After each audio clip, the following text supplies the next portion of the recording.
Hello and welcome, ladies and gentlemen, to a Premier League presentation. We're going to be bringing you guys a game between Alliance and Team Liquid here. This is going to be a best-of-5 series with one game advantage going to Alliance. So we're going to see a maximum of 4 games here, minimum of 2, but we'll have to see what these two teams bring to the table. Oh my goodness, what a last game. I could not be more hyped right now. This is just so intense. These teams really earning the placement here with Team Liquid's last series and with Alliance all throughout the tournament, taking that winner's bracket by storm, really. And moving on forward here to obviously have this one game advantage, and now this is the grand final. This is where it all comes down to. $3,000 for the loser, $5,000 for the winner. Either way, they've earned a hefty sum, but now they're going to try to fight it out to see who is the Premier League champion for Season 4 here. I could not be more hype. I myself am Blaze here on the podcast. I'll put his visual back on up, and his is Vikramon. How's it going, man? That's alright, you know. Just watching a day of boring-ass Dota games. I don't know. Dude. What tedium. What tedium I have to deal with as a caster. No, this is going to be a fantastic game. I am so freaking excited. Because it's kind of a battle of contrasts. Alliance, well-rested, cool, collected. They used to be regarded as a team that sort of, has the capacity to throw games. They're kind of hot-blooded. In the last week or so, that's completely changed. Alliance has gotten into this groove where they are incredibly composed, incredibly collected. And so this is a study in contrast at almost every position. Cold-blooded versus hot-blooded, solid versus morale being incredibly impactful. Every position has some interesting interplay. In Korok versus S4, you have probably the West's most defensive mid-player in the form of S4. He plays tight, and then he explodes out and just dominates everybody at a moment. Whereas Korok, much more of a balls-to-the-wall kind of guy, just run out there, try to get kills, try to win. Same repeats itself in other positions. TC versus Loda is the exact opposite. Loda likes to get in those teamfights. He likes to, right from the laning phase, sort of start having an impact. Whereas TC is the collected, the laner. He's amazing in lane, gets great farm. His farm was key, actually, really incredibly important to TL being able to earn that victory over VP. TL, hot and cold. Like, we saw them drop to VP 2-0 for a brief, terrifying instant. It seemed like they might just get wiped the floor with by VP in the previous series. But they came back. Both of these teams, right now, at this moment, close to the top of their games. Alliance will start with a one-game advantage, and they are the better rested team. They haven't been playing all day. So I have to say those things favor them slightly. But I don't know. We'll have to see. And yeah. I love that the game has started, by the way, with 3 of the iconic heroes, like Magnus, Keeper of the Light, Lifestealer for TC, possibly his best hero, Magnus for S4, one of the best Magnuses. Yeah, and Ake is going to be picking up that as a lure, so that's going to be great too. In this position here, Alliance do have less fatigue factors coming into it, but Team Liquid have got to be pumped up. I mean, they had a terrible game 1, but the last 2 games, they were all over the place, super intense, and they come out on top for both of them. I mean, they just got to feel good, and it'll probably transfer into here where they have a lot of momentum, and try to break out of their current thing, which is not doing so hot in the lanes, and then giving us heart attacks in the mid to late game. But in this position here, yeah, Liquid starting off strong with their draft. They go respect ban for the Lone Druid of Admiral Bulldog. Don't want to have to worry about that since they're not first picking it.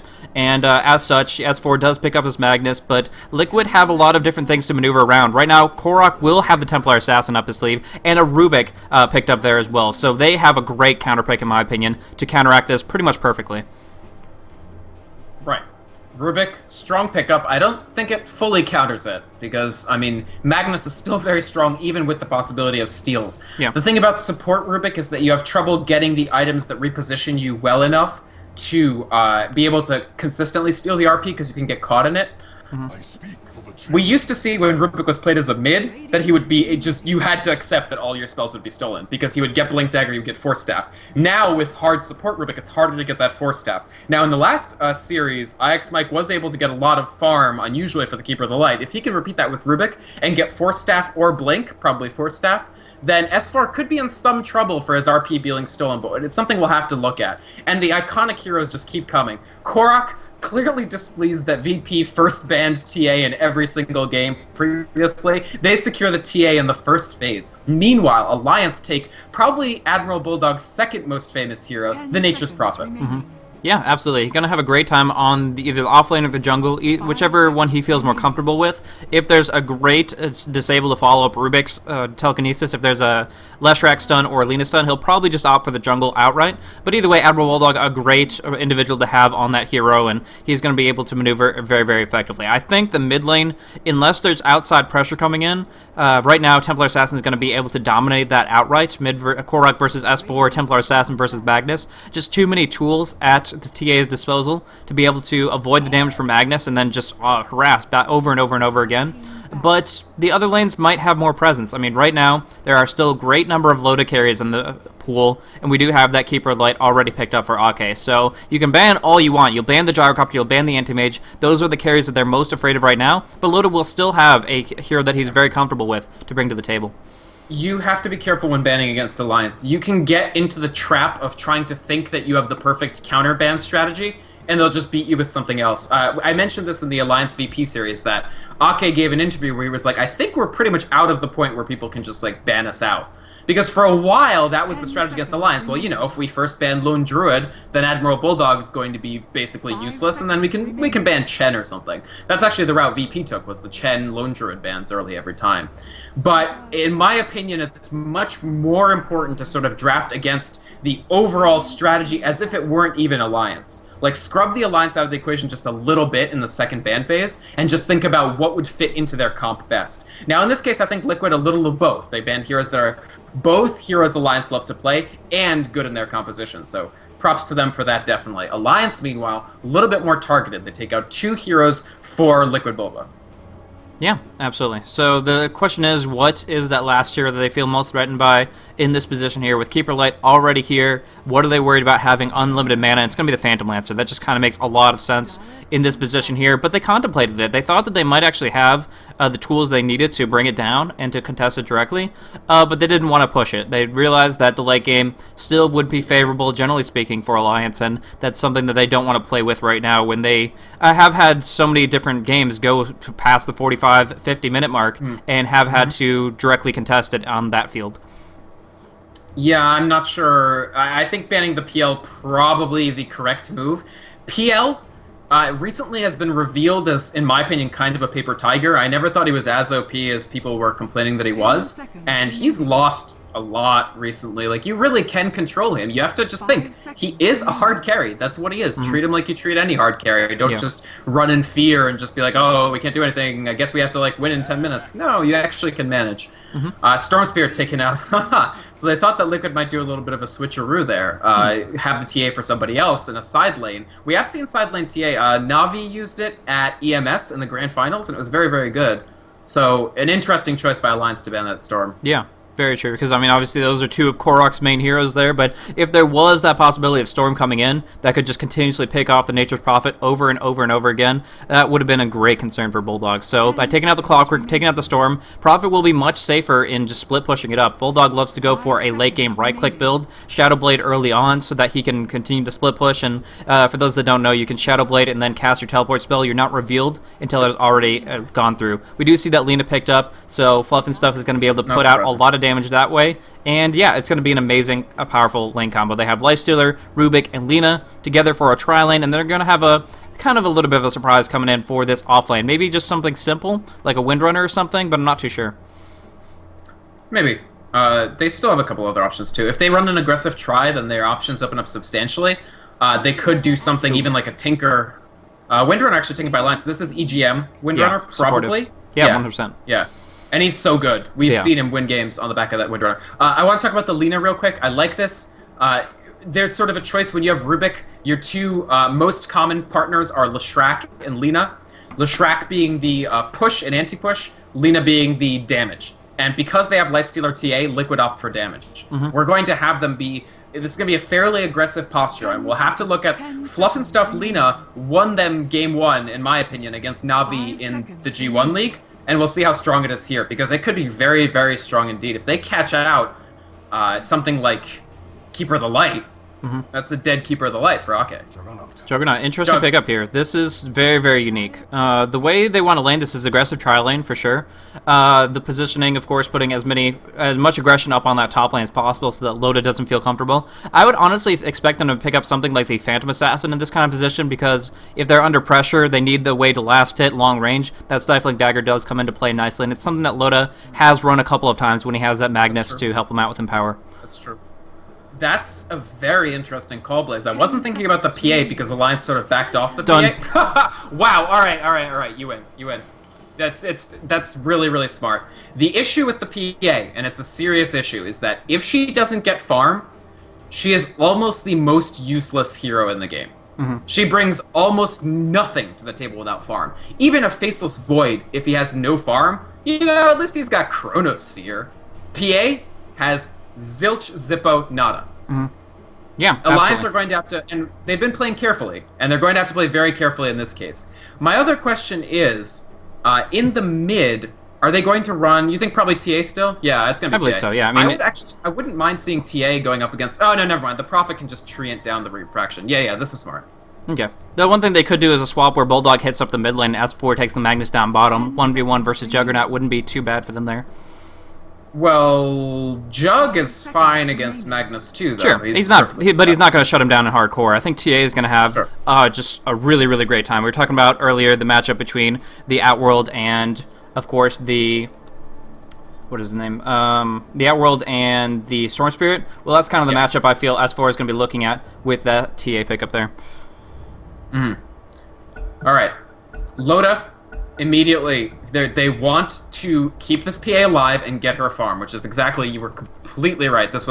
I'm so glad they went with this and not the Spectre. This is such a better idea than the Spectre. They pull him a little regen, he gets the poor man's shield at level 1, and so he has that damage block, he has that ability hopefully to stay alive, and the Stifling Dagger, yes, will be primarily used as a farming tool to help maintain those last hits, because Liquid have no reason not to go for the aggressive tri-lane, and they certainly will. And that leaves Bulba in the solo safe, and Korok in the solo mid.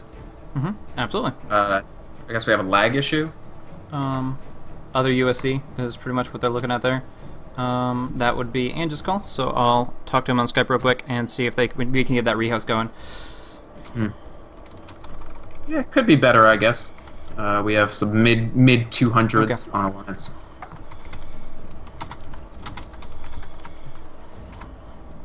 So we're going to go ahead and redraft real quick, and that gives us a nice little opportunity to talk about the draft a little bit and look at what these heroes are going to be interacting up with. So, what are your thoughts about this current laning position? Do you think Bulba's going to go down in that safe lane? Oh yeah, unquestionably. Okay. They have to run this aggressive trial lane. Otherwise they run the risk of just letting the PA farm. Not a risk you want to take. The Liquid, if they let PA farm, they might still win. Actually, they can still win even if the PA farms. But if the PA doesn't farm at all, I don't see how they lose. So it's like, why would you ever make another decision other than the 3 versus 3? Yeah. The only question would be a sort of like Zugzwang if Alliance runs their trial lane to dodge your trial lane, then you have to rotate. That's the only position in which the lanes work out any other way. But we will see almost certainly 3 versus 3 in the top, and I gotta say, I still give it a little bit to Liquid, even though PA can farm from distance. Because her farming tools from distance until level 5 actually aren't that fantastic. The Stifling Dagger is still on a higher cooldown than it takes the creeps to die, so you can't catch every creep with the Stifling until it hits level 3. So you have to get in for some last hits, and if you go in for some last hits, you run the risk of dying right there. Okay. So, yeah, this is going to shape up pretty interesting. Getting back on into it, we're going to have a quick... should be the exact same draft, and we'll get it into just a second. But so we're all set up there. Sorry, go ahead. Make a call, dude. While we haven't started, the whole series, what's going to happen? It's a big series. There's a lot that can happen, but in this position here, trying to go deep, I honestly think that we're going to see some awesome IX Mike plays, and Team Liquid will take game 1. Alliance is just too strong of a team to win twice in a row, so they're going to take 2 more games. I don't know. That's just kind of off the top of my head. I really don't know. If these 2 teams... effectively. With the fact that they already have the 1 advantage, I could definitely see it 3-1. That's what I was going to go for. I think 3-1 Alliance. But obviously, there's so many factors. There's so much coming into it. It's just... This game, I think I see TL doing well. they can win the lane by a sufficient factor that they can sort of start delegating resources onto S4. My sort of unsolicited advice to TL would be not to worry too much about trying to spend resources on S4. Instead, try to shut down the tri-lane as much as possible with your supports. If they have a successful tri-lane, the other thing about S4, because he's so smart and plays so sort of calmly and always gets what he needs to do, you can spend an enormous amount of resources, and we saw teams make this mistake earlier in the playoffs plays. You can spend your entire team trying to shut down S4, and 20 minutes later when you somehow still haven't won, it's like, what? I thought we got rid of this guy, and yet he has his Blink Dagger, he has his Arcane Boots, and he's wrecking us. So they have to be careful about just how much they try to shut down S4. I think you almost have to take the Magnus as a given. Delay his Blink Dagger a little bit, but focus much more on winning the Traverse Tribe. Okay. In this position here, it does look like TC is going to be the one going solo. He has a Quelling Blade and a Stout Shield, not something you want in a try versus try situation. So it looks like TC might be solo bot, and with that, Bulba is going to be the one delivering the damage in that tri lane top. It's even more damage. This is actually excellent, because Windrunner and Keeper of the Light won't be able to do... I mean, it's just like the Lifestealer, except the Jug actually deals more damage if he lands his entire Blade Fury, at least in the first few levels. They want to establish supremacy as early as possible. Lifestealer, if he doesn't get the first blood, actually is not that able to deal damage in the first 3 to 4 levels. Juggernaut is. Now, one thing to kind of mention is that right now Alliance are running their standard tri-lane players. EGM, Loda, and Ake have been tri-laning this same combo, or not necessarily heroes, but definitely players, for months, whereas Bulba is generally going to be seen on a solo lane. So with this position here, Bulba has a bit of a different role with the Juggernaut, and along with that, he's playing with IX, Mike, and Fluff in the lane, so communication is going to be key, really synergizing those three together, because TC, of course, is the one on the opposite side of the map. That's definitely true, but TC is so good at Lifestealer that you kind of can't pass it up. You can't pass up the opportunity to have TC in the Lifestealer, and considering the lane decisions are probably correct, I think this is a risk TL are willing to take. Yes, our tri-lane dynamic is not going to be as pristine as it would be with TC, but the fact that the comfort level of the players with the heroes is worth that. And TC is amazing in 1v1 lanes also, and I think Lifestealer actually is mildly favored against Nature's Prophet, at least after the first couple levels. Yeah, interesting move here. He used the haste rune to pick up the creep wave and bring it over to these neutrals, whereas the other ones are going to kind of break down on this tower. It's the opposite of the effect Bulldog wanted. He's actually going to break down the creep wave. Good placement from him. Making this happen here, he will actually be able to make things work. But TC also manipulating it very effectively down kind of 2 different creep waves. The ones that weren't supposed to meet ever come on together here, and TC safe behind his tower. Bulldog in a good position himself. So both of them playing very canny. Yeah, this is actually really funny, because I expected the matchups to be TC against Loda, who play very differently, but instead it's TC against Bulldog, who play extremely similarly. They're both hyper-intelligent. Yeah, they have a lot at their backs there. So in this position here, Bulba has a lot of potential to go extremely aggressive, and I really think that's going to be... Korok is just going to keep trying to harass S4, so that's another dynamic that's going to be incredibly interesting. Yeah. So in this position here, S4 does get his bottle, but about the same time, Korok picks up his own. Currently, Refraction, of course, being 100 mana is a little bit costly, but every single usage is going to be pretty effective up against the Magnus, as long as he doesn't take creep aggro. As long as Korok uses his side blades effectively, he'll be able to make sure that he doesn't take hardly any damage at all, and is just using his mana pool to tank effectively. So he harasses S4 with every single strike, and pretty much S4 can do nothing in turn. I disagree with that a tiny bit, Blaze. I do have to say S4 has picked up Empower, which means that every hit that he lands on creeps will also deal damage to Korok's Refraction. So a little bit cleave versus cleave action between the side blades and the Empower. Pretty cool. It's actually really cool. S4 is just... I could honestly watch S4 all day. Just this guy's so smart and so good. All 10 players in this game I could watch all day, frankly. I mean... Yeah, I was talking, there were talks in the lobby chat in the Skype, but the call for 5 blade mails all at once last game, that was Fluff and stuff just saying, hey, let's do this, it'll help in this way and this way, and they all went for it. They all trust him, his lead as captain, and that obviously made its own impact on the game very effectively. So they all have their really little cool ingenious pickups and ingenious strategies, and it's really going to make this game and this entire series quite a doozy to cast. It's really interesting what these guys bring to the table. Just looking at the numbers right now, it seems that Liquid are rather favored. 20 CS for TC up against Bulldog 7, and along with that TA 15 over 11 on the Magnus, and then just a very narrow lead for that. Oh, actually, Korok getting caught out here does not actually get first blooded. Holy crap, the skewer comes in from S4. Just barely caught the back end of that. They're always so close together, it's hard to catch on the minimap. But that movement there, Templar Assassin getting a little bit too adventurous, and in this position, Yeah. S4 throws him on into the tower.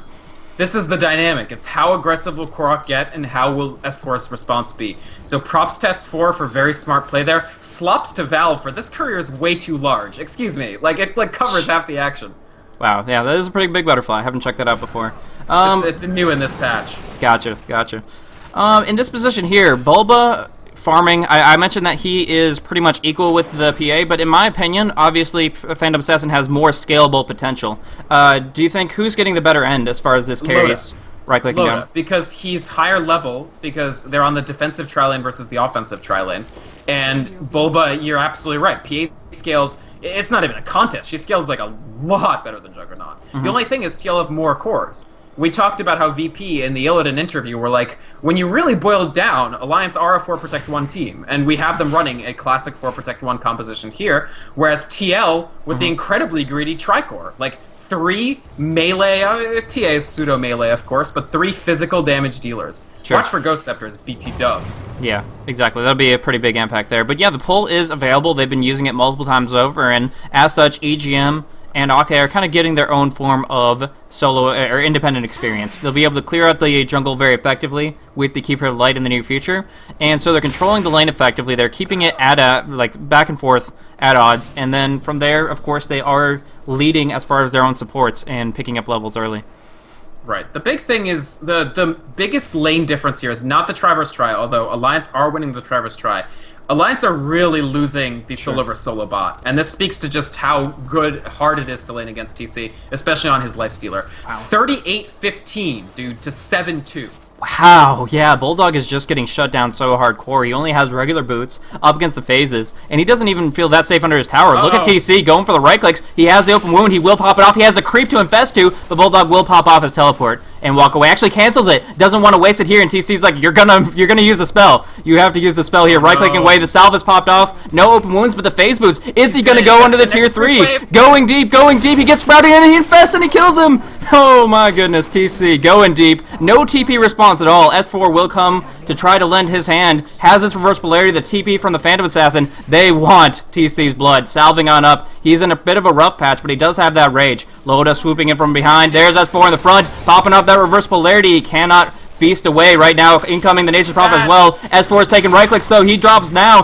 TC going at it, but he's going to be able to fall back from here. Bulldog blocking off the western exit. Loda, Phantom striking to the east. And with these towers, he's just going to deny to the tower itself. Splitting the gold as best he can. And Korok will run for the hills. Gets caught in Sprout, but can tango on through. Wow, back and forth. 2-2 in the end, but that was including the first blood that was already acquired by S4. So Liquid doing work there. Boba. Yeah, Boba. that was odd. He pops an Illuminate to the face because of a very late activation. Whoa! Oh, baiting an EGM a little bit. Really good move. No. That was pure jukes. Pure jukes. Easily would have died to that power shot at the end of the... Wow. EGM with an amazing power shot aim, and Boba very... I don't want to say lucky because he did that pure skill, but oh my god. This game is already giving me several heart attacks. Bulldog, he kind of got outsmarted. He shouldn't have canceled the TP. That was his fatal mistake. Yeah. In that position, he was like, oh, well, maybe I can just stick around a little bit because TC was falling back because, you know, no point to right-click down a Prophet that's going to escape anyways. But in that position, yeah, he forced it, and then he canceled it, and that's a lot of time spent where TC can just jump right back on top of him. In the end, he closed it in, and the lanes have gotten a little more convoluted as a result. The 4 Protect 1 has kind of broken down, but Loda not ready just yet to TP back to the top lane. So right now, finding more farm down on bottom, but versus versus TC, unless he gets the luckiest evades and crits, not going to happen. We do see a big Illuminate up on top. Korok going to take a ton of damage out of this, and that's going to be rough for him. He will be able to bottle with his agility treads active, but here comes Loda coming on through. They do have everybody here. Korok doing more damage to the tower, but will get hit pretty hard. Popping out that refraction. Here comes Magnus. Skewer will strike true, but it's a delayed TP, meaning the LSA won't lock, but that Shackle certainly will. Korok will drop down. Big coup de grace coming on through in the body box from Bulldog. Ix Mike falls as well. Nice double light strike, but it's not going to be enough to save his friends. They've already dropped down, and instead of the tower pressure coming in against Alliance, they're bringing it down up on top for themselves. Very easy job for a caster to watch these two teams and be like, well, it's probably going to come down to do Liquid overextend and do Alliance punish them, and that's exactly what happens. And then I feel super smug for no reason because it was the most obvious prediction ever. But that's what happens there. Liquid Alliance, going too deep? What are you talking about? Loda. What's up? Liquid going too deep? What are you talking about? Yeah, when does that ever happen all the time very much? S4, Loda, smart rotation, Alliance. There's some of the best positioners and map movers in the biz. Like, they know when to move and how many people to move. A lot of teams will just TP5 in whenever, but Alliance know exactly how many people they need. Actually, trouble for EGM. Yeah, think Spin he's comes dead. down, but he's okay. No, he's okay. Not going Yeah, deep. The no, Omni Slash no. was there, but the fog, it would have been difficult, and no, it's just he didn't want to go. He S4. learned his lesson to an extent. Rune control. Magnus out rune controlling TA by using Skewer. Picks up Invis, which is one of the best Templar Assassin runes and one of the best Magnus runes. Not to be underestimated. Watch this bottle. When S4 uses this Invis and how might be a big deal. Yeah, cheaping up top lane. This is where the action is. Loda taking too many hits, though. The spin, the right clicks, are they there? The magic stick keeps them up. Will he evade the next strike? Phantom strikes over to the east to the invisible S4, dropping the RP on 2. Shockwave brings down Lina. Going for Bulba now. They cleaned up Ix Mike with Bulldog's right clicks as well. They take 3 for absolutely nothing, and Loda, by the skin of his teeth, a couple of dodges from the rank 1 blur, and that magic stick keeping him alive to TP safely home. Good Phantom Strike, too. Yeah. Really good play from Loda. He's, I honestly think, one of the big factors for Alliance tearing up as a team to where, in my opinion, unquestionably the strongest team outside of, like, Asia. I think a big factor was Loda has just been playing amazingly. Like, he's so much more survivable these days. He doesn't go in unless he knows it's sufficient, and he sort of stays as much in the fight as he needs to. I don't know. He's been playing fantastically, and he's a legendary player. Like, he's been around for a while. But there was just a while in which it was like, well, sometimes Alliance just lose because their players just start acting weird. And Loda definitely one of those players, and so far in this playoffs, I don't think there's been a single time that it's just been like, Loda, what are you doing? It's just been perfect play. TC the good Wow, news of, like, forcing a TP from EGM here. I mean, he didn't have much mana or HP to work with, but holy crap, TC just popped him 1 open wounds, and now you have to go on Loda. He has nothing to Phantom Strike 2. Coming on in, Bulldog wants to give him something, but actually they're not going to dive deep. They miss some big right clicks, and as a result, they just fall back. Yeah, smart, honestly. But honestly, a little bit scared, too. They maybe could have done it, in my opinion. Yeah, either way. They maybe could have taken Loda. And he's not dead. He hasn't died yet. He's level 8. Liquid, both teams sort of getting their level development. But you are starting to see a little bit of distance because try versus try, the aggressive try is not favored for XP unless they do something big. And TL didn't do something big, and now you see a little bit of a deficit. IX Mike not that close to his spell skill IX Mike, good telekinesis to deny this tower here, and actually going to get some damage on S4, so that's a 4-man initiation, trying to bring down S4. They will certainly accomplish this. And, yeah, as a result, they take a deny, they take a tower kill, and they jump themselves right back in this game. They already had a gold advantage from that tier 1 kill, so handing them half a tower is no problem at all. But they really, really need that experience nudge in the right direction, because as you said, offensive tri lane didn't have the neutral pulls, and they were very, very far behind on kills. Now, 3 and 7's a little bit better, but they have some ground to make up there. Yeah.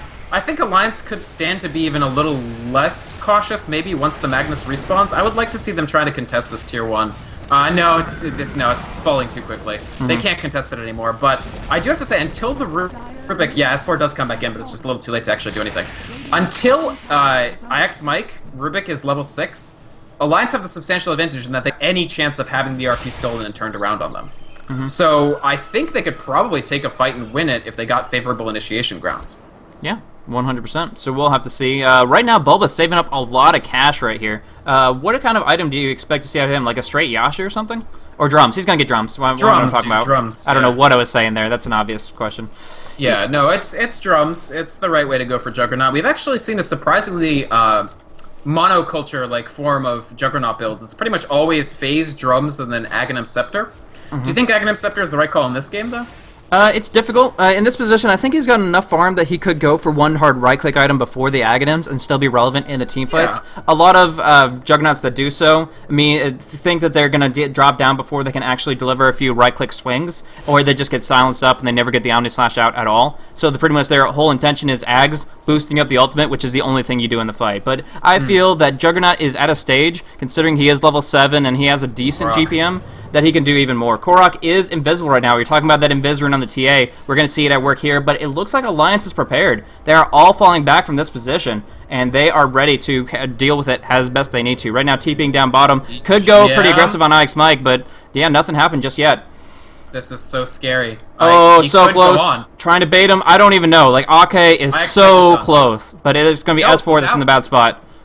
This is huge, getting the Rubik out and not dying. TP'd away. Really, really big. They don't have disables, so they couldn't lock him down. Meanwhile, Korok and TC come on out. S4 skewers to the high ground. He's caught up here. Could have actually probably tried to RP to bring them up with him, but no, I don't think that would have been. It actually wouldn't have hit. The ending point of his skewer was too far away to get them up. Smart to not RP actually. That would have been a serious error. Sure. They don't get Rubik though. Loda and Nature's Prophet, they just don't have any disables, so he gets out. A lucky crit from PA would have done it, but hey, he didn't get enough. Did he get a crit in the entire exchange, or not a single He one? got one crit, but it wasn't enough to actually kill Rubik. And that's about the most you can expect in that situation. Whoa. Bold words. PA can expect as many crits as she damn well pleases, in my opinion. Omni Slash! Bulldog! Coming down. Bulldog trying to TP away. Won't succeed here. Did it cancel the TP or just deliver the damage they needed? It was the Omni Slash. Yeah. So, well, no, I didn't know if he was TPing in the first place, so. Oh, yeah, he was casting his, yeah. Trying to TP on out. Bulba drum phases in, barely gets the Omni, cancels it on out, and then gets the damage in to finish it off before he can escape. So, good maneuver by Bulba. And Korok. Getting tons of damage on the board. Korok under Sentry, he's already dead. But, pretty much a solo for a solo, but I think the Korok is quite a bit more valuable. It's kind of like the Storm in last game. If he can get in the way he wants to and be fearless, he's going to be doing so much more work in the team fights. Also, Bulldog, if you kill a Nature's Prophet when his Midas is off cooldown, it's a much bigger deal than killing him when it's on cooldown, and he managed to, for whatever reason, have it off cooldown. So, or rather, have it on cooldown. So he's okay. He's going to catch up. This death won't be that consequential. Yeah. TC popping off a good rage to avoid some Shackle power shot action from there, but beyond that, they're not able to put too much pressure out. And they actually have to make some waves on the map itself. They need to get some control over it, because PA is going to be that ticking time bomb that we talk about for all the other scalable carries. Right. The thing is, Alliance, if they could have gotten the Blink initiation there, that would have been disastrous for Team Liquid, but S4 didn't find the Blink, and because he's S4, he didn't just do it anyway, he actually blinked back. Yeah. So, smart, safe play. They want to punish Bulldog again, but I don't know if this is going to happen. Bulba doesn't have the Omni cooldown, so Bulldog is fine. That'll just counter-push a little bit. Meanwhile, Loda, again, finding that farm. Nowhere near where TC is now at 92-22. But, and in fact, TC now, because he had such a good start, feels comfortable doing this sitting inside of Korok thing again. Sure. The thing is, sitting inside Korok is way worse than sitting inside Storm Spirit, just because Korok only has a blink every so often, whereas Storm Spirit has a blink every so often that he damn pleases. Yeah, exactly. S4 coming on in, he got recalled in this direction, has them power put on up. They really want to go for blood. They have that dire vision. They're going to go for Ix Might. They go on in. They do not connect with the Skewer slow. Telekinesis back right. No, it doesn't get the stun follow-up, unfortunately. Either way, he gets dropped down swiftly by Magnus's Shockwave there. So TC in a rough patch. He does not have a TP scroll, and as such, actually could get locked. I mean, even if he had one to RP. They could RP him. So I think they actually can bring him down. But yeah. I actually think they could take this. Fluff's mana is only good enough for one combo and no Laguna Blade. Bulba could contribute something, but I don't know. I feel like this is a really dangerous situation for TC still. Yeah. I would expect Alliance to just go for it, but I'm not sure. Yeah, they're looking for the big Shackle shot. They can get it on the creep onto him. That would be amazing, but right now just have to set it up, forcing out the Rage, and now they can go deep under the tower after the fact. But TC just a little too quick. Yeah, they have the reinforcements. Bulba has that Omni Slash available, and the Fluff has been gaining up a little bit of mana. He does at least have mana for Laguna Blade or 2 other spells. TC getting shackled up here. Is that the word go? They just go for the tower. They just take the tower and walk away. Really, God. Oh, man. Purge commented when he was casting TL versus, I think, Na'Vi, that, like, oh, they actually kind of look like a Chinese team. I don't know. In my opinion, the team that looks like a Chinese team in terms of just the careful execution and not doing stupid stuff so far in this tournament has been Alliance. Like, the number of mistakes that they make is so few. Yeah. Like, S4, maybe a tiny mistake, but they don't overextend off of it. Like, when he didn't catch Ix Mike in the skewer, they didn't, like, be like, oh no, I missed the skewer, I guess I gotta RP.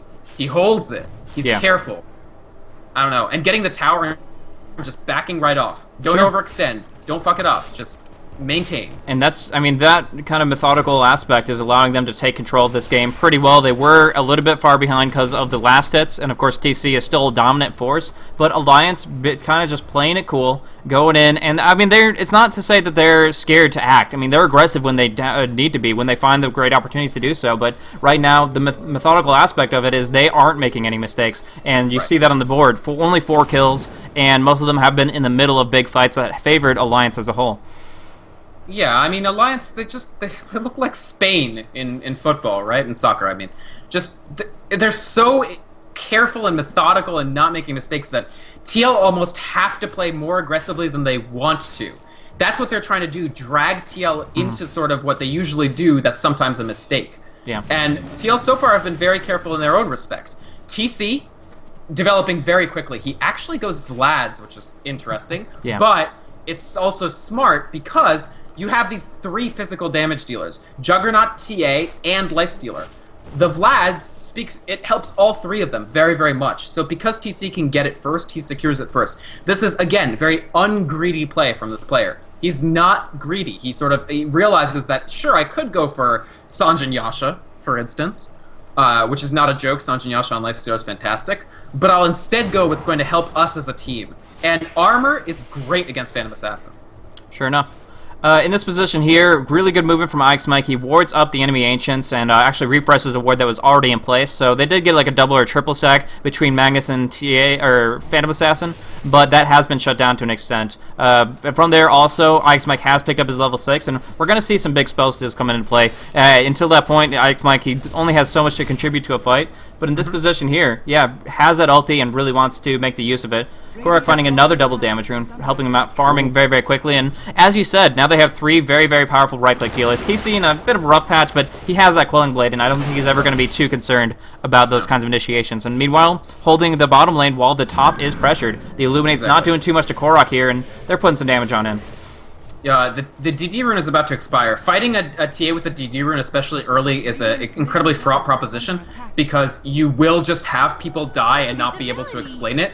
But now that the DD rune is up, I think Alliance feel much more comfortable chasing. They're trying to chase, but I'm not sure. This could tip either way. Boba, what you doing, bro? EGM and Viz. Oh, the smoke. TL want to return it. What is real? Oh, down low ground. Invisible EGM shows them all out, and of course they have the Observer Ward in the high ground, and that smoke, completely ineffective. Could have been an amazing play by them, but EGM just happened to be in the luckiest position to be able to completely nullify their potential there. They wanted the Nake's Bomb. They wanted a really, really surprising attack, but instead, the cat's out of the bag, and Admiral Bulldog, using that Shadow Blade, just happy to push down on that bottom tier 2. Forcing Korok to TP in, going for the Infest, but he's already out of there. A lot of skill for that, but also a little bit lucky. Very lucky. TL could have even punished him very heavily, except for this little thing where he was also invised, so they didn't even know what de-smoked them. It's kind of annoying, I think, if you're Team Liquid for that to happen, because it's space. And Loda, by the way, I like this. I was going to talk about it earlier, but there were more interesting things happening. But I like that he's not going the Battle Fury. Because in Power, for Phantom Assassin, the Battle Fury is not that much for farming. Like, it does make your farming good, but it's not as critical as it is for Anti-Mage and Void. It's for team fights, because crit AoE is what she wants. So if you can get the Empower, PA suddenly doesn't care as much about the Battle Fury, in my opinion, compared to a Void or an Anti-Mage, who even with Empower usually go Battle Fury. Yeah, and she likes this nice mix of tankability and damage output because she does want to survive using the effective HP of Evasion, and of course just wants to survive long enough to get enough right clicks out. If she gets a couple crits in the fight, she is perfectly happy camper, especially with this good balance, because she does have items that deliver a little bit of survivability, a little bit of mobility, and a lot of damage output. So PA is going to be able to maneuver in fights. The kind of phase drum Yasha build is very, very popular for heroes that just want to get in the right position. And I didn't comment on this at the time, but this actually follows from the fact that S4 took Empower earlier than you normally take. Sure. That actually, despite the fact that it was primarily a laning decision, has had good consequences for the rest of their development. Definitely. It looks like the Nation Prophet was in a bit of a rough patch, but Admiral Bulldog with that Shadow Blade, he's very, very hard to bring down. So this point, as far as Liquid, what they pick up for detection, not seeing too much there. So, yeah, in this position here, I think that Bulldog's going to be able to farm more extensively and just really, really move on forward where he can be a big primary damage dealer. TC and Loda down on bottom lane, doing a little bit back and forth. It looks like Nature's Prophet trying to make sure he doesn't need too much help, but he's just going to get out of there no problem at all. Sorry about that. My Skype actually partially, or your Skype crapped out again. So I think we were talking over each other in Dota TV, but that's okay. It's not the end of the world. Careful play from both teams. I think TL's still looking for the opportunity they want, and they're also okay with a game that doesn't move that quickly, simply because TC is still almost reprising the last game, where no matter what happens, TC is farming. Yeah. Like, teams are looking for ganks, and TC is farming. Yeah. People are sort of rotating around, and TC is farming.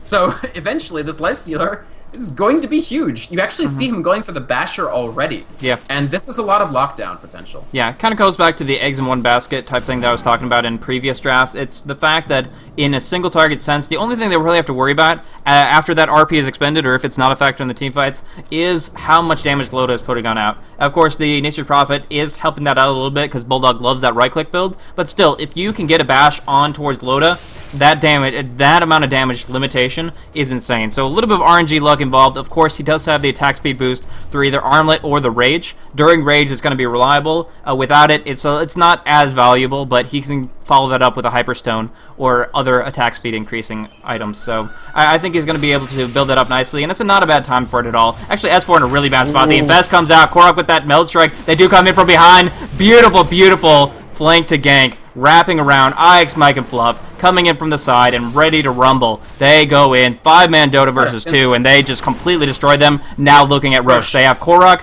he has Crit, he has Meld Strike to reduce the armor, and the Nature's Prophet's chance to take it up even further. Yeah. This is going to drop fast, and there's nothing to be done. Because there is only buyback on Magnus, unless they want a TPRP, it's done. They have buyback on both, but the thing is, it's not worth it. It's not worth it to buy back the Magnus and Nature's Prophet for a vague shot at interrupting Roshan. Yeah. It's the correct decision not to buy back. It's just an unsavory one for Alliance. They could have done it, but it's correct for them not to. They just have to sort of bite the fact that that was some Sun Tzu Art of War shit right there with that pincer motion. And honestly, Fluff, really, really good positioning on that Light Strike as well, catching the retreat of the Magnus post-skewer. Yeah. Another part of this, really, really important, is Lina picking up the Phase Boots, something you don't normally see. I mean, we even see Arcane Boots picked up on a Keeper of the Light team for Alliance because they're so mana hungry, but Lina and Rubik, they have enough to cast a good handful of spells between the two of them, so as long as they're topped off, Fluff and Stuff greatly valuing this movement speed advantage because, of course, TC is running pretty quick with the phases himself, and they do have the Blink Initiation of Templar Assassin. This means that if Fluff can get into the action as quickly as he would prefer to, that as soon as they have a Force or a Blink up on Mike, they are able to engage on any battlefield, any battlefront that they want, because they're so very mobile. Kinda. The one thing I would say in response to that is that's absolutely true, but S4 also has his Force Staff. So he has Force Staff Blink complete. Ouch. And S4 can, because he is such a great Magnus player, he can make things very unsavory for Liquid. As they charge in, if he kills 2, suddenly Liquid have an extremely unappetizing fight staring them right in the face. So I did want to point that out. Also, the Aghanims will come for Bulba in about 600 more gold. With the Basher and Ags, and suddenly I'm kind of scared for Loda's survival, and he has this Morbid Mask. Is this probably Helm of the Dominator? Vlad's, I thought, but I mean, honestly, Vlad's. It's a hard balance there, because we talked about Vlad's being great on the Lifestealer because it helps out 3 core heroes. It only helps out Loda here. I mean, the armor's aura is great for the entire team, but generally speaking, Loda is just going to be the one to benefit from it. The wild and crazy Loda option is Mask of Madness, but I dearly hope he doesn't go Mask of Madness. I understand Loda loves that, but I cannot stand it because I honestly haven't seen it work. Like I'm sure certain scenarios, of course, pubs is being one of them, but certain scenarios where Mask of Madness is probably the best possible pickup. I don't feel a competitive match, even game 1 when you have a 1-game advantage, is something where you should pick up such a risk value, and we do see coming on through the Manta style to build it up. Yeah, so it's just casual Morbid for now. That makes me suspect long-term Satanic more, which means a short-term Helm of the Dominator. Not actually that tremendously useful to stack camps, because Ever since the Halcyon days of No Tidehunter, we know these guys are good at stacking camps, and B, Nature's Prophet is good at stacking camps, so Yeah, they got that don't covered. need. We do see the swooping on helmet in. The power. smoke is not dispelled yet on anybody but TC, but him alone being found out knows that lets Alliance know that there is absolutely something up. They're not going to go in that position. So Liquid get a couple of great observer wards out of it, but don't actually gain any direct control over the fights. Ooh. And actually see a smoke coming out through. Magnus leading the charge. Can he get a blink RP off? They're going to dispel each other in just a Liquid are moment. just Mike sitting is here. out. Bulba's out. The blink comes on through, but defensively, as they choose not to engage when they don't have full understanding of the circumstances. Wow. As for floating like a butterfly, we'll have to see when he begins to sting like a bee, but that was another case in which he's like, well, it's not perfect. You know what? We'll wait. It's not critical that we just win this right now, so if there's a chance to lose, we'd rather not do it. But here comes the push from Liquid. Chumping on in, they get the RP onto two, Bulba and TC, but stolen. Ix Mike has it available, he drops it down onto two of them. Loda and S4 obliterated. So much damage coming out, turning it around more. EGM trapped up, can they bring down more? They already took down 2 big kills, looking at Ake, but he gets forced away by EGM, pops the mech himself. Not able to get anything more out of it, but holy crap, that's what I'm talking about. Ix Mike, big steals coming on through and dropping it at the perfect time. IX 188 IMO. Gosh. That was pretty sick, man. S4, we talked about him being patient, and yet he goes in and doesn't get the Rubik. Speaking of Chuan, no, you know what? They're about to push down to tier 3. I'm gonna shut the hell up as Please. this happens. Okay, so we see the Blinding Light come on through. Oh, Big shackle nice. onto Bulba and Fluff. They can follow this up with a solid power shot, but they force staff him in an awkward position here. Either way, the tier 3, a lot of right click coming on through. There is Rats. counter push damage on the top lane coming out. The Nature's Prophet trying to put pressure on the tier 2, but we do see this Rats. blink. The racks coming on through, they are going to be able to finish it off in time, and that's ridiculous. They don't have RP. They are just going to shackle during those power shots and shackle shots. Good damage output. They might be able to bring down one, but even Ix Mike is just almost able to escape. Now Korok trapped in, will just go for the meld, but knows that he's detected, shackled up to a tree. Korok will fall himself. TC having to go ahead and rage TP on out. Now Korok gonna try to go for the blink, doesn't get the opportunity, and is just gonna fall himself. So it is a pretty big massacre as far as losing all 3 of these heroes and the Aegis, but they're perfectly fine with trading a melee Rex for that at this stage in the game. If this was a pub, you would see every person on Liquid all chatting, worth it, because it's totally worth it to take the racks in exchange for those kills, in my opinion at least. I don't know. It's okay. And they didn't lose TC, their most farmed hero. You saw S4. It was essentially impossible for him to win that game of chicken, but he was spamming the skewer button and canceling it so that he would get it at the instant before when the rage came down and the TP was still going out. But unfortunately the rage lasted through the TP, so he didn't get it. So I was talking about that single target lockdown going on to Loda. TC exemplifies that 100% with his next item pickup. Goes for the Abyssal Blade. And that kind of lockdown. He only has so much mana to work with, but he still has enough for every single one of his spells and that big Abyssal Blade. Dropping that on Loda will completely screw him over mid-fight. Alliance have been taken a little bit out of their comfort zone. You see them pushing in very, very heavily, and I do want to say 2 things about that fight. Ix Mike dies. This is actually the most costly death of that fight, secretly, because he no longer has RP. Yeah, no RP available. But he's got Blink.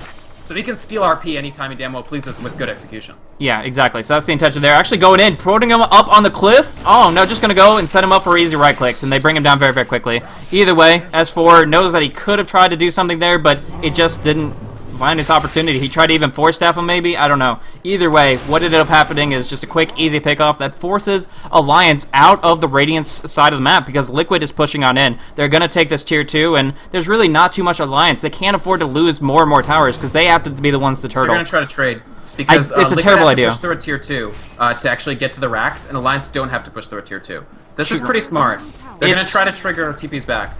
Okay, I mean, the fact that Ake is about to come up with Illuminates might definitely help them, but it's still, I mean, even if Liquid just takes the tier 2 for free and TP's back, they're going to be in a perfectly fine spot. So Liquid deciding what they want to do, they see the pressure coming down on their tier 3 tower, Loda hitting so hard, so fast, but they fortify it up, and they go high ground. They're like, okay, as long as we can take as many racks as possible, Liquid could take it on their terms here. Blinding Light helping, but the fortification at the same time won't matter. Ix Mike teleports back, trying to dissuade them a little bit more. They still have their racks up for the moment, but Admiral Bulldog being invisible. Bulba gets Orchided up, can't go for the Aghanims, gets hit by the Shackle Shot, the crits come out. Bulba's still surviving, but the Orchid damage will finish it off. Mike caught in the RP, gets locked down. They finish it up. Here is TC dropping that Abyssal, almost finishing off S4. He gets forced, but he gets Dragon Slave Fluff and stuff with a big Laguna Blade, cleaning it up here. They see the buyback of Prophet, but he's just going top lane. EGM does barely get on out. 4 steps up to the high ground, and thanking his lucky stars it wasn't 50 units further. He would have gotten stunned out of that TP away. Either way, the racks still hold, and that makes it a better exchange for Liquid.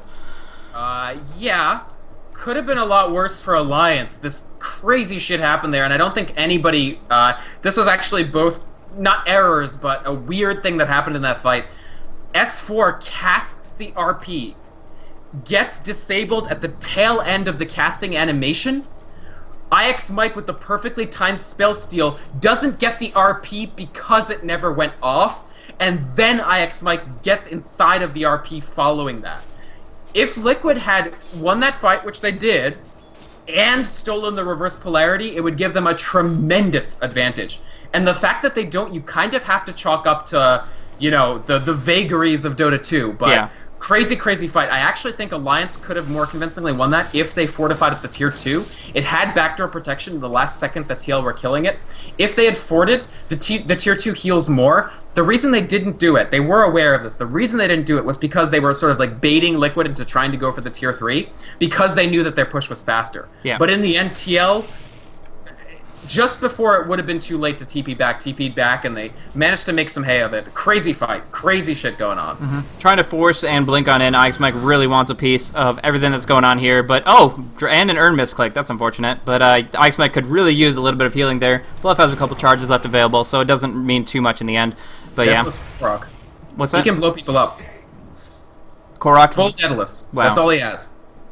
And Abyssal for TC. Yeah, no, I've talked about this. This has been up for about like 3 minutes. Right. He's used it twice, Sorry. it's really good. We talked about it when I was Skyping out, so my bad. It's cool. All right, But so he now has a like a Hyperstone on top, and I think Cuirass is very bad for Alliance. yeah, I mean, if you have the Vlad's aura, armor aura with the AC aura, it won't stack, but you're still doing. You still have a +5 aura, and they have a -5/1. You're going to be able to dish out so much damage, and my goodness, is it going to set up Korok to do so much damage? A simple meld strike when AC is on the field with that Daedalus active. They are just going to shred through anyone to the point it could almost be a one-shot on anybody that isn't a core hero. Roche is up.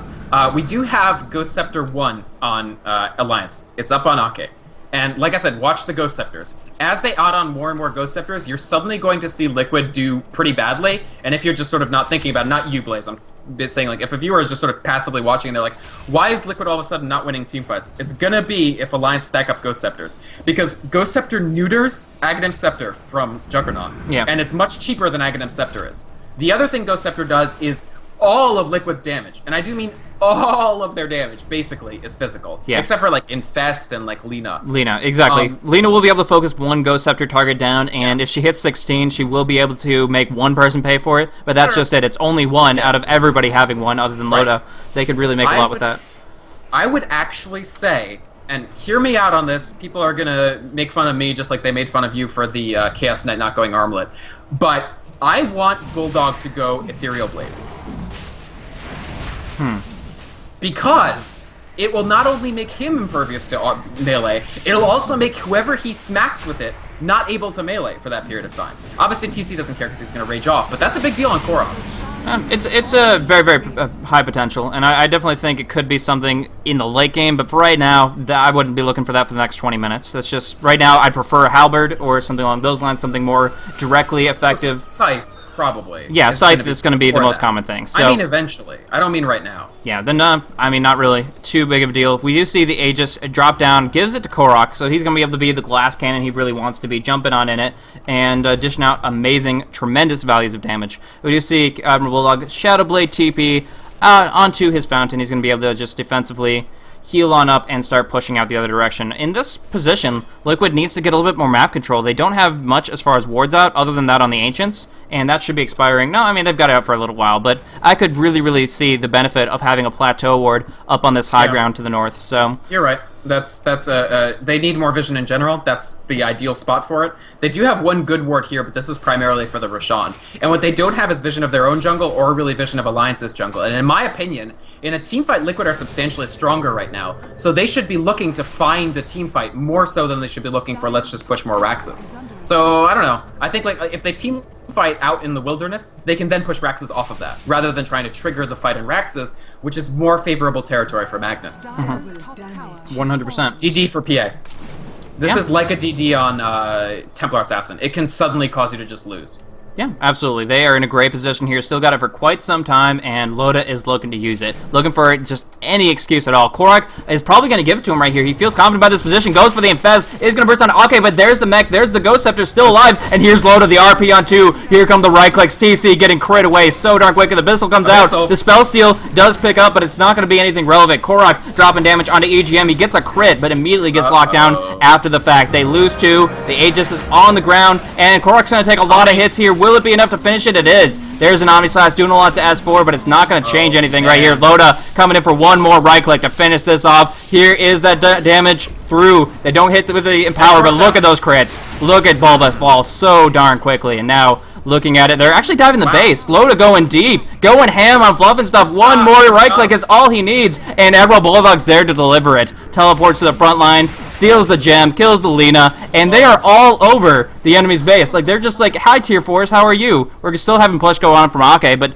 wow, are they diving hard. Now they're going in, down towards these bottom racks. Backdoor protection is down, and as such, they will try to force this issue here. Buyback from Juggernaut, buyback from Templar Assassin, and they're going to have to fall back. Yeah, Alliance, I don't think they should stay in. I think they're getting a little impatient. They want to sort of equalize here, but this is dangerous. I think they have buyback for no. They Shackle hits on Korok. He's going to get right click so hard. The refraction helping a lot, but not sufficiently. More and more crits for Loda. Oh my gosh, that RNG. Bringing them down, obliterating them so quickly, and here come these racks. Yeah, it could have been a mistake, but with Shackles locking in place like that, EGM setting them up where they can just deliver the pain. And now going in for these mid-tier 3, they're looking to end it very, very shortly. Manta popped off. Tower, oh my goodness, those poor creeps. And yeah, they're going to be able to not finish this off here, but they've gotten such an advantage. EGM should be picked off here, but Loda's not done. He actually is throwing some damage out, and it looks like EGM's forced, and Wind ran away. Yes. Loda back on in it, trying to get the right clicks, but gets sprouted out by his own ally. Omnislash again. Admiral Bulldog has to Shadow Blade away. Bulba has that mana leak. There is that RP again, already back up. Ix Mike, no chance to steal, no mana to steal. Laguna Blade does bring down one, but they buy back immediately with the Nature's Prophet. Loda coming on in, finishing off Mike. The right clicks are there. Orchid it out on Fluff, and Admiral Bulldog just right clicking away. Nice force staff, but it's not going to be enough here. Just locking her down. There's more Phantom Strikes, and in the meantime, the tier 3 is going to start taking hits. The Creep Wave already in that position. No buyback on TC, no buyback on Bulba, no buyback on Korok. I think Alliance, they blew it open, and Ghost Scepter, please, right? Like, Shadowblade, Ghost Scepter, whatever they need. They just need one escape item, and suddenly the target focus is lost. And Liquid are scrambling. Now 3 down, no buybacks. The racks will fall, and I don't know if they can come back. PA just too darn strong right now. The Ghost Scepter, an even bigger deal than Blade Mail was last game. They can't get the tier 2 still up here, so they can't actually push. They can't get Megas off this push. But this is more than an advantage. This is all of a sudden, the Ghost Scepter, man. And they stayed in. Ake pops Ghost Scepter, and they're like, well, it'll expire eventually. We will kill him. And then S4. Magnus RPs. Loda comes in. They deal the damage, and all of a sudden, Liquid, they just lose, basically. Out of nowhere. Out of a freaking Ghost Scepter. It's not just the Ghost Scepter. I mean, it's everything here. The Shadowblade and the Ghost Scepter, they didn't have a gem because Fluff and stuff lost it from the Admiral Bulldog pickup. And it's just timing. Alliance making sure that they always have the damage. Loda being very ballsy about his initiations because he's got amazing lifesteal. And they always have the Disabled back it up. EGM with those shackles. Man, picking off Korok initially to start this whole thing rolling. And from there, just taking out so many advantages out of that fight. Alliance, I mean, look at the goal graph. Look at the experience graph. It just plummets out of control from a 4K advantage for Liquid. Moments later, look at the spree of kills that are marked up by those little red squares. They drop down below 10K in experience deficit, and this is harsh. They have the AC, they have the Abyssal. I don't necessarily think they're out from a standpoint of winning a fight, but as far as losing those 2 sets of racks, it's so darn close. This is their all-in right now, basically. Mike needs the RP. He has a Blink Dagger. Mike needs this RP. He doesn't get this RP, they don't win the fight. They lose the game. That's pretty much my opinion right here. Oh, actually losing the Healing Ward. They're getting it sniped by EGM. The tiny plays are so good that getting the Healing Ward means that this all-in has to be called off. maybe they might have to do it without the cooldown, because here's the problem. Bulldog can split push. Yeah. He's Furion. Yeah. Oh, I don't know. It's going to be tough for Liquid. And They're PA gonna have has to a go without the Satanic. Healing Ward, which They have means to that kill- They have trouble breaking the structures. They have to kill 2200 HP of a Max Blur Satanic TA. Here we go, S4 getting Abyssal, getting Force Staffed away. Is it enough to get the RP? It does! Locking it RP. down, it gets stolen, possibly. Ix might come in, no, it's a Shockwave. He doesn't get the steal. TC taking a lot of hits. The PA dueling out, he does get smashed, but he still gets the kill. Going on in, he Phantom Strikes forward. Now we see Korok and Bobo limping away. Loda cleaning it up on the eastern front, and that's a double kill. That's an unstoppable. Meanwhile, the Rax pushing in, and Liquid calls GG. Oh my goodness, that game. The safe friggin' Tanic, right? Yeah. Just doing too much work. The bashes weren't man. sufficient. They used the Abyssal on S4 and a beautiful Force Staff, not just from him, but from his allies while he was stunned. That Force Staff from Keeper of the Light, or Windrunner, either way, it put them in there. Just so darn good. The Force Staffs, the size, all they had to do was kite. They got their disables. S4 with the RPs, Ix Mike with only the one in the beginning, and as such, they take this Game 1 so darn powerfully. This is just easy win for them now that they have branched out on through. Whoa, easy win! Oh, no, I mean, no, I'm talking about the last 10 minutes. Just look at the last 10 minutes and see what they've accomplished. The Liquid put up a huge fight, but honestly, Alliance, as soon as PA was ready to go, they made them look like chumps. They just got every single thing that they could go right for them, went right here, and they just delivered all the damage they could possibly do. Dude, my Skype was so offended. I know what you meant with the easy win, but my Skype was so offended that it died again. Like, not an easy win by any stretch, but I gotta say, Alliance... I can't think of the correct superlatives to describe their play, but it really is just... Liquid put together just a tour de force in a lot of respects of their heroes. They were all heroes they like playing. And in the end, one mistake snowballs into just an avalanche, basically. Yeah. So they found their breaking point. They played cautiously, they played methodically until the point that they needed to have it jump on in. And then they certainly did. They followed up two RPs back to back, deciding how the engagements would play on out. The buyback, the gold just wasn't there just yet for Liquid. If they had held off and all those fights had happened 5 minutes later, I would have felt so much more confident for Liquid, but Alliance just shows how little care they give. They dive their tier 4s before even, I think, breaking tier 2. They're next to their fountain, fighting it out before the tier 2 has fallen in the mid. And then they just deliver every little bit that they can to finish it off. Honestly, it wasn't an easy game as far as the skill. Based on skill, Liquid played very, very powerfully, and they still had great opportunities to make it work for them. But the way Alliance just trashed them in those last few fights, it was completely one-sided in those engagements because Alliance engaged perfectly on their terms and with the follow-up that Loda brought with that PA. Yep. So that's Alliance, both these teams are incredible teams. They're playing incredibly well, and in the end, I just don't know. How do you face a team that just, with one of your mistakes, causes you to lose the game? Just one. I don't know. It's bleak, man. It's rough. I feel for TL. I think they're on the cusp of being able to take this. We'll see what happens. Sure enough. Game 1 that's played. Game 2, as far as points value, we see that Alliance is now 2-0. Technically only needing one more game. They could easily go for a 3-0 right here with only playing 2 games. Hopefully we get a bigger series out of that. Obviously this is the grand finals here, but I can't say that they don't deserve it. Right now Alliance playing so amazingly well.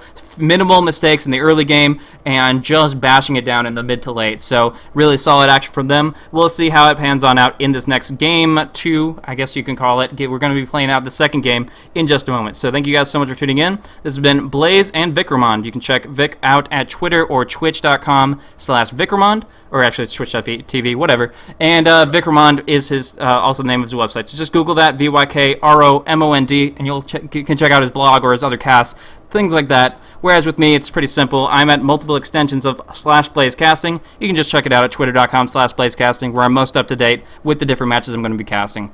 That's it. So going on into the next game, well played to Liquid, but just too strong. Alliance take the first win.